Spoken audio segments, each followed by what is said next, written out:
Hello, जय हिंद, नमस्कार बच्चों। आज हम बताने वाले यूपी बोर्ड 2022 कक्षा 10 विषय जो सब्जेक्ट है हमारा वो विज्ञान पे है, साइंस। Very important question.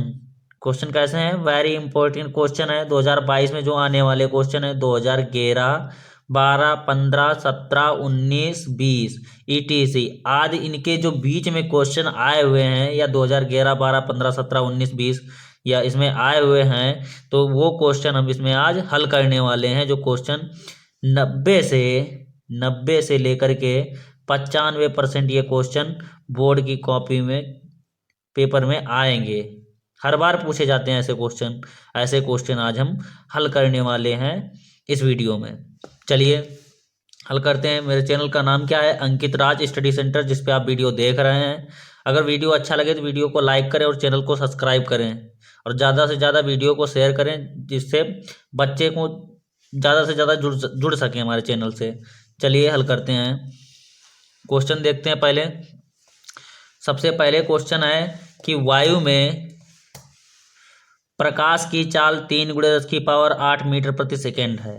जो वायु में प्रकाश की चाल है, किसकी चाल है? सबसे पहले इसको पकड़ेंगे।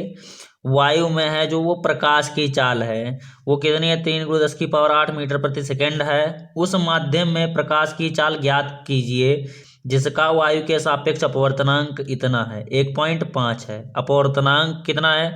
1.5 है। 2011, 13, 15, 16, 19 इतनी बार ये क्वेश्चन पूछा गया है, रिपीट हुआ है। चलिए हल करते हैं। यहाँ पर लिखेंगे हल और इसको हल करते हैं। सबसे पहले क्या दिया है? वायु में प्रकाश की चाल, यही दिया है, वायु में प्रकाश की चाल। तो लिखेंगे वायु में प्रकाश की चाल कितना दिया है? वायु में प्रकाश की चाल है वो दिया है 3 × 10⁸ मीटर प्रति सेकेंड। इसे हम निर्वात में प्रकाश की चाल में भी इसे हम निर्वात की प्रकाश की चाल कहते हैं। निर्वात में प्रकाश की चाल कितनी होती है? 3 × 10⁸ मीटर प्रति सेकेंड। इसे वायु में प्रकाश की चाल भी पढ़ा जाता है। फिर पूछ रहा है उस माध्यम में प्रकाश की चाल ज्ञात कीजिए जिसका वायु के सापेक्ष अपवर्तनांक कितना है। सबसे पहले अब और जो दिया है उसको लिखते हैं। फिर दिया है वायु के सापेक्ष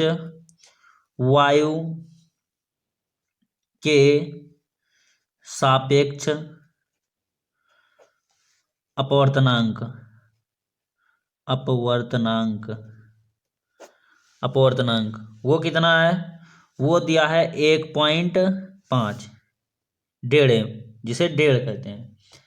उसके बाद में अब पूछ क्या रहा है? उस माध्यम में प्रकाश की चाल पूछ रहा है। तो लिखेंगे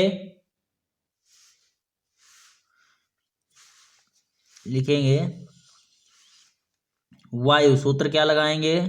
वायु के सापेक्ष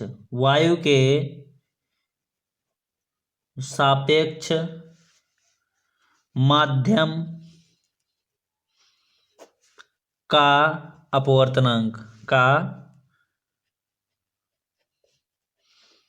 अपवर्तनांक ये सूत्र लगाएंगे।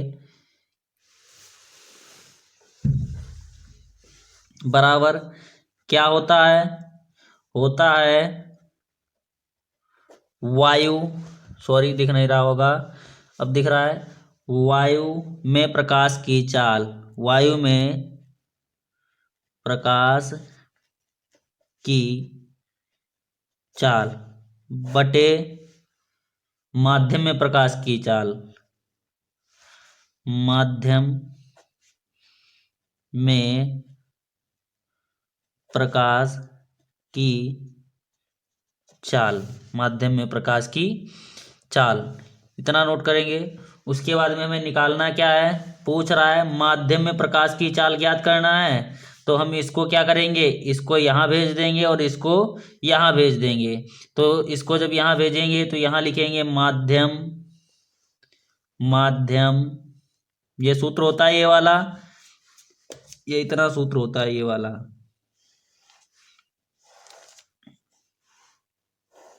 ये क्या है हमारा? ये सूत्र है, ये जो है वो सूत्र है। ये लिखेंगे माध्यम में, यही कह रहा है, देख लो, माध्यम में प्रकाश की चाल निकालना है, वही निकाल रहे हैं। लिखेंगे, इसको इधर भेजेंगे, माध्यम में प्रकाश की चाल बराबर, ये वायु में प्रकाश की चाल ऐसे ही रहेगा, लिखेंगे वायु में प्रकाश की चाल बटे, ये यहाँ आ जाएगा वायु में प्रकाश की चाल, वायु में, वायु के सापेक्ष माध्यम का अपवर्तनांक, जो अपवर्तनांक दिया गया, या वायु के सापेक्ष अपवर्तनांक, ऐसे इसको ऐसे भी लिख सकते हैं और इसको ऐसे भी लिख सकते हैं। लिखेंगे वायु के सापेक्ष अपवर्तनांक, अपवर्तनांक या माध्यम में अपवर्तनांक। तो यहाँ पर जो वायु में प्रकाश की चाल, वायु में प्रकाश की चाल कितनी है, वायु में प्रकाश की चाल है 3 × 10⁸, तो लिखेंगे 3 × 10⁸ बटे वायु के सापेक्ष अपवर्तनांक कितना है, वो है 1.5, 1.5। यहाँ से पॉइंट हटाएंगे, यहाँ 1 0 बढ़ा देंगे। चलिए फिर आगे हल करते हैं। चलिए, माध्यम में प्रकाश की चाल बराबर 3 × 10⁸, यहाँ से पॉइंट हटाया, ये 0 बढ़ा दिया। अब इसको हल करेंगे, 3 दशामन 30 × 10⁸ बटे नीचे बचेगा 15, 15 1 कम 15, 15 दूनी 30, तो क्या बचेगा 2 × 10⁸, ये बचा। ये किसके बराबर है, ये है माध्यम में प्रकाश की चाल, प्रकाश की चाल, माध्यम में प्रकाश की चाल, और इसका मात्रक क्या हो जाएगा, मीटर प्रति सेकेंड। ये था, यही पूछा गया था, ये हमारा क्या हो जाएगा, ये हमारा फाइनली आंसर हो जाएगा, ये इसका आंसर हो जाएगा। चलिए अगला क्वेश्चन फिर बताते हैं। अगर क्वेश्चन समझ में आ रहा है तो वीडियो को लाइक करें और चैनल को सब्सक्राइब करें और वीडियो को ज़्यादा से ज़्यादा शेयर करें अपने दोस्तों के साथ में। चलिए अगला क्वेश्चन बताते हैं फिर। अगला क्वेश्चन है कि वायु के सापेक्ष जल तथा कांच के अपवर्तनांक क्रमशः 4/3 एवं 3/2 हैं। जल का कांच के सापेक्ष अपवर्तनांक ज्ञात करना है। जल का सबसे पहले किसका किसके सापेक्ष है ये हमें याद रखना है। लिखेंगे हल, हल लिख करके उसके बाद कह रहा है कि वायु के सापेक्ष जल का अपवर्तनांक, किसके सापेक्ष, लिखेंगे वायु के सापेक्ष, वायु के सापेक्ष जल का अपवर्तनांक, अपवर्तनांक कितना है। इसको हम कैसे लिखते हैं शॉर्ट अपने उसमें, जो उसको वायु कह रहा है, वायु को हम इंग्लिश में किससे दिखाते हैं, एयर से, AIR, एयर ऐसे लिखते हैं। तो इसको हम ए अपवर्तनांक, सापेक्ष को किससे हम एन से दिखाते हैं, अपवर्तनांक जल, जल को हम किससे W से दिखाते हैं, वाटर, तो यहाँ पर W लगा देंगे। ANW का मान कितना हो जाएगा, वो क्रमशः दिया है 4/3, कितना हो जाएगा 4/3 हो जाएगा। इतना समझ में आया। उसके बाद में चलिए फिर आगे, आगे कह रहा है तथा कांच के सापेक्ष, तथा कांच के सापेक्ष किसका, वायु का कांच के सापेक्ष, तो लिखेंगे वायु का, वायु के सापेक्ष कांच का, वायु के सापेक्ष कांच का अपवर्तनांक, अपवर्तनांक, इसको हम वायु को हम ऐसे दिखाते हैं, उसके बाद n, उसके बाद कांच को हम किससे दिखाते हैं, G से दिखाते हैं, G for glass, glass for मतलब कांच, तो यहाँ पर हम G से दिखाएंगे बराबर, ये कितना हो जाएगा 3/2। इतना समझ में आया। उसके बाद में पूछ क्या रहा है, जल का कांच के सापेक्ष अपवर्तनांक ज्ञात कीजिए, किसका, जल का, तो लिखेंगे जल का कांच, जल का कांच के सापेक्ष अपवर्तनांक, इसको हम किससे दिखाते हैं, जल है, जल फॉर वाटर, वाटर को हम W से दिखाते हैं, WN, कांच फॉर ग्लास, ग्लास मतलब G, ये पूछ रहा है, ये पूछ रहा है। सूत्र क्या होता है? सूत्र जो होता है, जो सूत्र होता है वो होता है WNG बराबर, सूत्र होता है ANG। क्या होता है? ANW वायु के सापेक्ष जल का अपवर्तनांक, उसके बाद में वायु के सापेक्ष कांच का अपवर्तनांक ANG। ये सूत्र होता है। कैसे होता है चलिए इसको हम लिख देते हैं फिर से, ये समझ लीजिए क्यों बार बार लिखें।